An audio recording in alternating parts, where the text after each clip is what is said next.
امام علی علیہ السلام رستے سے گزر رہے تھے، دیکھا ایک شخص الٹے ہاتھ سے پانی پی رہا تھا۔ بس امام علی علیہ السلام قریب گئے اور فرمانے لگے، اے بندائے خدا، یاد رکھنا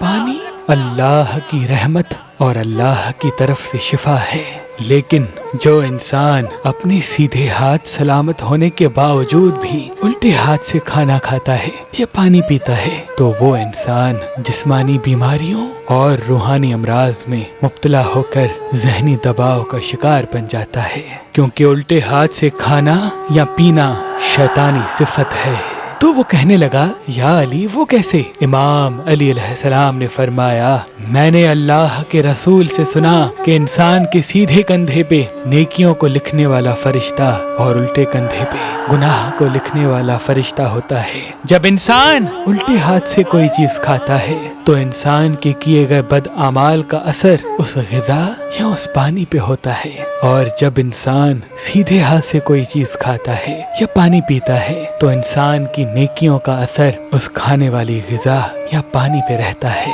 اور یوں سیدھے ہاتھ سے پانی پینے والا یا کھانا کھانے والا اللہ کی رحمت تک پہنچتا ہے، اور الٹے ہاتھ والا ذہنی دباؤ اور روحانی اور جسمانی امراض کا شکار ہوتا ہے، روحانی اور جسمانی امراض کا شکار ہوتا ہے، اور روحانی اور جسمانی امراض کا شکار ہوتا ہے۔